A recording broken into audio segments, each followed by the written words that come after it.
What's up, everyone? Hope you're having a great day or night. Whenever you listen to this address, this talk, we hope you're doing great. We want to discuss a concept that, if really understood, will elevate you towards success. And that is the concept of man means mind, or I think it, therefore I am. The power of the mind when it comes to forming concepts that will either advance you or cause you to be stagnant in your life. So you don't want to be stagnant. You want to always be advancing, moving forward, moving upward, progressive movement. And in order to have progressive movement, you have to have the right mind, the right concept in your mind. You have to have the right words germinating in your mind, formulating, causing you to move forward, causing you to achieve. Achievement has to start at the cellular level, at the smallest level, and that morphs or grows into big achievements. Small achievements grow into big achievements. So one step at a time, one step towards success every day. So, and that causes one to get in the habit of success. So you have to build success habits. And in order to do that, you have to select the things that go into your mind. A famous success guru, a famous self-development guru by the name of Earl Nightingale once said that you are what you think about all of the time. So whatever I think about, whatever I allow to germinate in my mind, that will form me.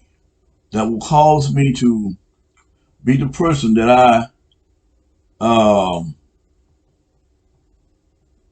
project in the world.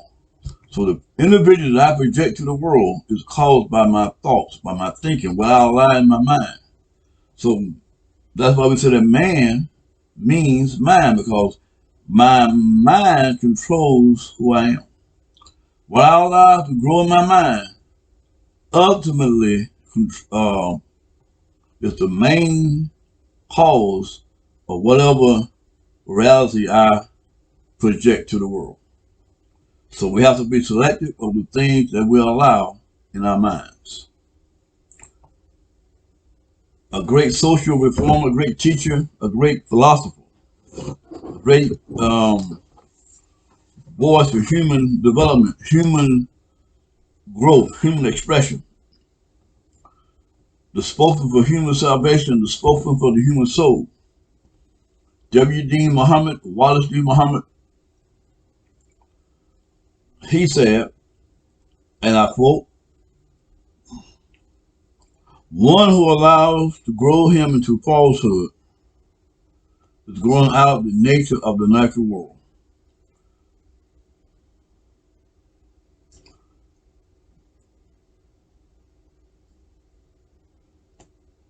And he said this in June 20, 1975. One who allows things to grow him into falsehood is growing out of the nature of the natural world. So if you allow things to grow you into falsehood, you're going against the natural order. Because the natural order, the natural pattern is to grow upward, is to have a progressive movement towards something higher. The human being is always trying to move higher, not go backwards.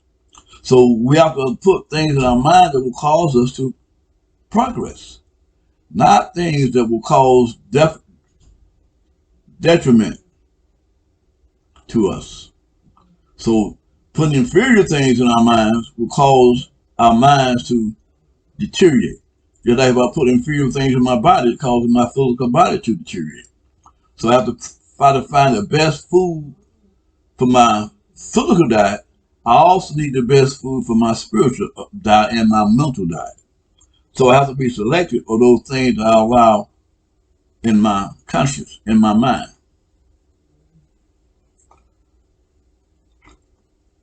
W.D. Muhammad revealed the secret and the power of words on the subconscious in an April 1975 lecture in Philadelphia, Pennsylvania. He says, and I quote, "What do we mean by language? Look at the number 1 and the number 2. You may not call these words, but in God's wisdom, I am writing words. Those numbers are seen as words even in the wisdom of the wise of the world. A word is that which brings a message to your mind. Everything that I am doing is bringing a message to your mind. You don't call these words, but they are. What you are doing now is getting words. When the baby comes from the mother, the eyes open and the baby sees something when their eyes are open. Without a word being spoken to the child has received my words. The images that the child sees are words going to the mind of the child. Everything in your environment is words speaking to your mind, forming you in the body. The books you read, the language of your parents, the talk you heard in the home, the words you heard in the streets, the physical things that you looked at and thought about. The physical things that you looked at and didn't think about are all words. All these things have acted as words, gone into your mind, formed you, and they are forming you for as long as you live in this world. The process of making or forming human beings never stops. It goes on all the time. If you don't want yourself to be created in ill, weak, bad, or other disease form, you have to get wise in the language of the environment and start selecting things that you want to go into your mind. And that was a quote from a lecture that W.D. Muhammad, may he be granted the highest level of paradise. That is a lecture. That's an excerpt from a lecture he gave April 1975 in Philadelphia, Pennsylvania, from a lecture entitled "Remake the World." So, and all it's like the best, the first world that you as an individual, man and woman, should strive to remake is your own world. Once you remake your own world, then you strive to remake the world around you. So in order to remake your own personal world, you have to be selective of what you allow into your mind. You have to know that you control the key to what goes into your mind. You are the ones who control the key to that door. So don't unlock the door of your mind for just anything. Be selective of what you allow into your mind. Now, Mr. Muhammad also said on June the 20th, 1975, he said in a lecture, and I quote, "You should become men and women who seek truth and knowledge instead of material toys. If a man has wisdom, he does not worry about and crave for the glitter of the dream world. If you take everything he has and leave him physically naked, pretty soon he will have more clothes, another car, and another home. His wealth is not on his finger or on his physical body. His wealth is inside the real body, the divine body. It is the forces of nature in the physical body that manifest urges or desires. If your mind cannot handle these urges, the urges grow in power to overcome you. God made us as mind as intellect and a divine being to be ruling the world. He tells us in the Bible and the Holy Quran to subdue and conquer everything in the heavens, everything in the earth, and everything that is in ourselves.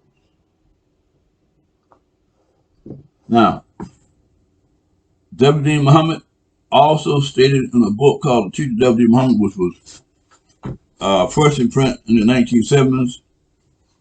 And in that book, The Teachings of W.D. Muhammad, he states, and I quote, "The human life has a human nature whose eye opens to the world and says, I must make my own world from the creation given to me by the Creator.